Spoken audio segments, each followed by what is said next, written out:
है कि अतीक अहमद को हाथ रखने वाला कोई नहीं था, मुलायम सिंह के कहने पे। अरे बहुत बुरी तरह आते हैं कि एक बार यहाँ कचहरी में बम चल गया, अतीक अहमद चलवाए अपने ऊपर जानबूझ के, लेकिन उनके लड़के पूरा सिविल लाइन में उपद्रव मचाए थे उस समय। तो कहें कि अब हम तो जाएंगे सनम, लेके मेरा पूरा परिवार चला जाएगा, इस मारे उन्होंने दंगा फसाद नहीं किया। जब तक बाबा जी है तब तक तो अंदर है ही है, उसके बाद बाबा जी हैं तब तक ठीक है, अगर मान लिया जाए यूपी में बदलाव हो भी जाता है तो फिर क्या लग रहा है? बवाल होगा और क्या, फिर बवाल होगा, फिर गुंडे ही बढ़ेगी। कोई और चलाएगा, वो नहीं चलाया तो आनंद कुमार। आनंद भैया क्या लग रहा है, क्या किसका माहौल है? माहौल भैया हम बीएसपी के आदमी हैं सफेद बार। बीएसपी के आदमी, चलिए ठीक है, बीएसपी के आदमी है तो क्या लग रहा है, बुआ जी आएंगे कि नहीं आएंगे? आएंगे क्यों नहीं, आएंगे क्यों नहीं। वो तो किसी के साथ ही नहीं है, ना इधर है ना उधर है। नहीं तो अकेले लड़ रहे हैं चुनाव अपना। वो अकेले कितना सीट मिल जाएगा?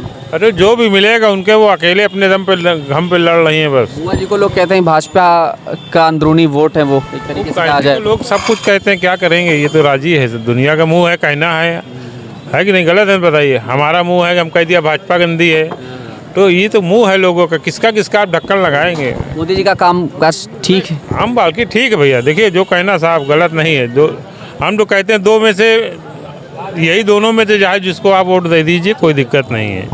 लेकिन और गुंडा पार्टी ला के अपन शीशा लेदर करवाना, तो गुंडा पार्टी तो भाई माफियाओं को टिकट देती है। हाँ, उनका काम ही यही है। नहीं आज तक वो मारे जाते हैं, अगर वो रहते ये चैन सुकून। डीजीपी कहता है कि अतीक अहमद को हाथ रखने वाला कोई नहीं था, मुलायम सिंह के कहने पे। वो बात मानते हैं ना, मैंने टीवी भी देखा। मैंने कई लोगों से बात की तो यहाँ वो कह रहे थे उनके किडनैपिंग होती थी, मारते पीटते थे तो लखनऊ से छुड़ाया जाता था, मुलायम कॉल करते थे तब। आप झलवा में चले जाइए, कितनी ज़मीनें कब्जा की है, लोगों को अपना गेस्ट हाउस तक नहीं बना पा रहे थे ज़मीन के चक्कर में। वो तो मरे तब लोग ज़मीन बनाए, आप जाके देख लीजिए, राम लखन गेस्ट हाउस बना है, उन्हीं के सामने वो कब्जा किया था, लेकिन वो जब मरे तब उसका बेचारे का गेस्ट हाउस चालू हुआ है। ये झलवा में अजीब सी कहानी थी। अरे पूरा बैंक रोड तक आ गए थे, तो कहिए कि मायावती सरकार बीच में आ गई थी, जो बच गया था न बैंक रोड यहाँ तक कब्जा हो, कटरा तो बाटा कंपनी कब्जा कर ही ली। बसपा से भी सांसद थे शायद एक बार। नहीं भाजपा कभी संसद नहीं थी। कौन बसपा में कभी आए? कभी नहीं आए। रित थापा और सोनेलाल पटेल उनके साथ रहे, लेकिन बीएसपी में उनका उससे 36 के आंकड़ा है। पहला बीएसपी ही अतीक अहमद को पहला कॉलर पकड़ने वाली मायावती बहन जी थी। पहली बिल्डिंग उन्होंने गिरवाई थी सिविल लाइन में, पैलेस के सामने। कहानी पता है कैसे कैसे आतंक हुआ करता था, कैसे? अरे बहुत बुरी तरह आते हैं कि एक बार यहाँ कचहरी में बम चल गया, अतीक अहमद चलवाए अपने ऊपर जानबूझ के, लेकिन उनके लड़के पूरा सिविल लाइन में उपद्रव मचाए थे उस समय। आज इतना बड़ा मरे हैं, लेकिन किसी की हिम्मत नहीं हुई कि कहीं से आधा भी पत्थर चला सके। तो जो मोदी जी ने घर तोड़वाने का जो निर्णय ले लिया है, इससे सारे जितने भी इस कौम के ढेर लोग थे वो त्रस्त हो चुके हैं कि अब हम तो जाएंगे सनम, लेके मेरा पूरा परिवार चला जाएगा, इस मारे उन्होंने दंगा फसाद नहीं किया। नहीं उसे वो करते जो जैसे यहाँ दिन रात जैसे अभी लोग चल रहे हैं, घूम फिर रहे हैं, ऐसा माहौल नहीं होता था, डर रहता था मन में? बिल्कुल डर रहता था। जब किसको कहाँ हमारे सामने जवाहरलाल नेहरू को, जवाहर पंडित को टपका दिए पैलेस के पास, ऐसे खुलेआम गोली मारे हैं, खुलेआम। और क्या, पहले सैकड़ों लोगों को यहाँ पर गोली से भूना गया है। और उनकी मौत, राजूपाल को मारते हुए रास्ते भर मारते हुए सिविल लाइन से ले गए हैं उस समय। ये सब पता है, देखा आपने खुले आंखों से देखा है। और क्या क्या अत्याचार हुआ करता था अतीक का? भाई बिल्डिंग कब्जा करना, मकान कब्जा करना, जिसकी बड़ी ज़मीन दिख गई उसको वो अपना, जो भी ज़मीन दिख गई उनको। के लोगों से बात होती तो खुद को मसीहा लोग कहते थे। मसीहा उनको लिए है जिनको आप बिल्कुल गरीब आदमी है, मान लीजिए वो अगल बगल के 2-4 लोग को दे दिया, अगर 50 लोग को लूट को 2 लोग को बांट दिया तो कोई मसीहा नहीं कहलाया जाएगा, ठीक है ना। यही तो अभी उनके जो बेटे हैं, बेटे को अभी खेल खत्म ही हो गया है, कुछ ही लोग बचे हैं शायद। हो गया अभी सैसा भागम भाग भागी फरी आई है, गुड्डू मुस्लिम के साथ हो गई हैं, अमिया बीबी का संबंध हो गया उनका। और क्या सेट है अपना लेकर बाहर सेट है ही है मामला, तबे तो उन्होंने आ रहे हैं। गुड्डू क्या लग रहा है कि योगी सरकार उनको भी तलाश लगी पड़ी है? योगी जिस दिन चाह लेंगे उस दिन धरती से खोद निकलवा लेंगे, लेकिन वो अभी चाह नहीं रहे हैं। अभी मामला थोड़ा सा शांत रखा है, उसको भी किसी हो सकता सही वक्त का समय देख रहे हो। ये जो शांति सुकून, जैसे अभी 8 बजे दुकानें बंद हो जाया करती थी, ये सब इस चौराहे पे सुकून तो बहुत सुकून है ना, बहुत। अच्छा, हमने ये भी सुना है कि पहले जो सपा के नेता होते थे, या हमने सुना है कि जैसे अतीक के कुछ गुर्गे होते थे, आते थे, खाते पीते थे, ऐसे निकल लेते थे पैसा देने पे। खैर इनका उनका यहाँ एरिया नहीं लगता था, जो स्टेशन के बाद वाला स्टेशन के पास आप सिविल लाइन ये सब एरिया में है उनका। ये सब है। हाँ, जलवा, सिविल लाइन अभी भी और कई सारी कब्जाई ज़मीनें हैं क्या वहाँ? बहुत से हैं, बहुत ज़मीनें हैं। क्या उन ज़मीन कहाँ कहाँ उसको ढूंढेंगे आप? सिविल लाइन में देख लीजिए, कई बिल्डिंगें हैं उनकी, जेके पहले से वो भी कोई वैसे पड़ा, किसी की हिम्मत नहीं है। अब हो सकता है कुछ उसमें हो। तो ये लोग कहते थे बड़ा गरीबी से उठ करके वो बना था, फिर पता नहीं कैसे ये नहीं, चांद बाबा के समय की बात है। चांद बाबा और यही थे दो। चांद बाबा कैसे थे? मतलब आप लोग तो थोड़ा चांद बाबा देखिए अपने हिसाब से तो कुछ ठीक ही थे, इनसे तो ठीक ही थे, तो ठीक ही थे। इनसे तो बहुत ज़्यादा ठीक थे।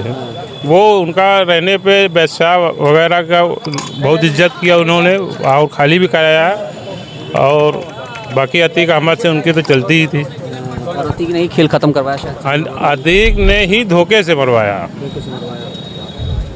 उसमें तो अतीक अहमद भी चले जाते, लेकिन वो अतीक की दिमाग से किस्मत था। रोजगारी शिक्षा ये सब नहीं, वहाँ की बातें चल रही तो क्या करें।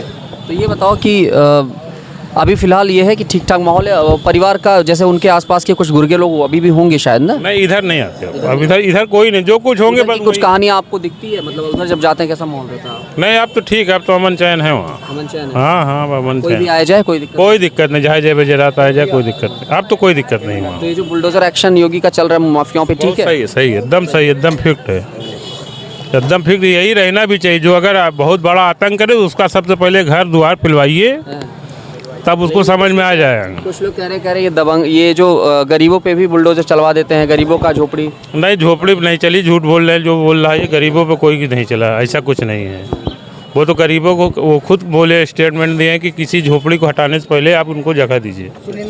जो बेटे थे इनके, वो लोग भी खूब अत्याचार करते होंगे यहाँ। नहीं, बेटे वोटे तो जब वो थे पापा उनके तब करते, तब क्या अभी करेंगे। जब से खेल खत्म हुआ सबसे शांत हैं, सब शांतिपूर्वक हैं, सबको कोई दिक्कत। जान बचा करके अपना भाग। हाँ, अपना अपना जान बात चाह के सबको को मालूम, पुलिस को मालूम है, सबको मालूम है यार। पुलिस चाह ले तो पुलिस के आसपास जैसे पुलिस का जो हाल होता था, हमने सुना कि पुलिस लोग भी खौफ में रहते थे, क्योंकि वो थाने तक को जो है अपना। अरे भैया, पूरा थाना का उसके नाम से कांपता। अगर एक फ़ोन कर दे तो थानेदार उठ के खड़ा हो जाता था, जिसको कहे उसको रात को 12 बजे छोड़ो तो 12 बजे छोड़ देता था। पुलिस वालों को भी किडनैप कर लेता था, सुनने में आता था। नहीं कर सकता भाई वो, उसको जब वो बड़े बड़े लोग को कर सकता है।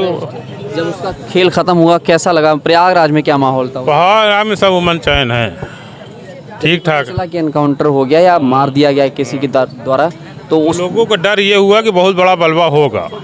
गलबा होगा, हाँ, मतलब कर्फ्यू वगैरह का ऐसा चांस था, सवाल होने का चांस। सवाल होने का चांस था। लेकिन अगर वो बुलडोजर बाबा, अगर बुलडोजर से घर ना तोड़े होते 2-4 लोग माफिया को, तो वो बलवा होता। बस उसी डर से ये कोई बलवा नहीं हुआ। अगर इस तरह से रहा कि कोई माफिया का अगर इस तरह से कांड होता रहा तो वो कभी भी कोई बलवा नहीं होगा। अच्छा, बहन बेटी जो माता लोग थी, जैसे लेडीज़ लोगों में ख़ास तौर से, उन पर कैसा इसका वो था माहौल? जैसे किडनैप कर लेना, छेड़खानी करना या ऐसा कुछ? जो कुछ भी था पीपल गांव चकिया में था उनका। चकिया उधर से उनका भाई जो एक तो क्या था, अशरफ, वही सब करता था। वही सब करता। मदरसा कांड, वो सब कांड वही तो किया है। मदरसा कांड में क्या उन्हीं की बहन बिटिया अपने ले गए। उनका जो चकिया वाला नुक्कड़ पे उनका वहीं पे सारी रातों ऐश होती थी। वहाँ मुजरा होता था, क्या नहीं होता था उसके अंदर। मुजरा साहब एकदम उसका जाग देखिए, उसके नीचे सब बना है। और क्या, एकदम मतलब फिल्मों वाली लाइफ थी पूरी। बिल्कुल बिल्कुल। पिक्चरों में हम लोग देखा करते हैं। यहाँ के नुक्कड़ पे जो जमीन गिरी हुई है उसमें आप जाके देख लिए, पूरा सही सैयार का सामान था। और क्या, मतलब ये है लूटपाट, किडनैपिंग, मार काट, हत्या और फिर मुजरा करके एंजॉय करना। हाँ, उनके गुर्गे करते थे। अच्छा, हो गया। अभी हाँ। लोगों का खेल खत्म है ना? हाँ, सब खत्म है, को नहीं। जब तक बाबा जी है तब तक तो अंदर है ही है। उसके बाद फिर बाबा जी हैं तब तक ठीक है। अगर मान लिया जाए यूपी में बदलाव हो भी जाता है तो फिर क्या लग रहा है? कोई बवाल होगा और क्या, फिर बवाल होगा, फिर पनपे, फिर गुंडे ही बढ़ेगी। कोई और चलाएगा, वो नहीं चलाया तो भाई जाहिर से बात है, जो डर अभी बना है, अगर हो सकता है इस राज पे से चले, सरकार चलाए अगला, तो हो सकता, नहीं हो सकता, ये तो होगा भी। ठीक है सर। तो ये अतीक अहमद की दुर्दांत कहानी बता रहे थे, और इन्होंने ये बताया कि प्रयागराज में पहले का माहौल कैसा था, अब का माहौल क्या कुछ है। और हमने इनसे बात इसलिए थोड़ी लंबी ज़्यादा की क्योंकि कुछ चीज़ें ऐसी थी जिस पर जानना ज़रूरी था, तब के माहौल में अब के माहौल में क्या कुछ फ़र्क है, और अतीक की एक एक चीज़ों को इन्होंने जो है बड़े अच्छे तरीके से एक्सप्लेन किया। और अभी फ़िलहाल शांति वाला माहौल है। अभी इस समय मैं बात करूं तो करीब 8:30-9 बजे का समय हो रहा है शायद, और सब ठीक है, लोग चाय पी रहे हैं, भीड़ भाड़ अच्छी खासी है। अभी भी आपको ऐसा लग रहा है कि जैसे करीब शाम को 4 या 5 बजे का माहौल है, और सब ठीक है फ़िलहाल। कैमरामैन आशुतोष के साथ मैं विवेक, NMF न्यूज़।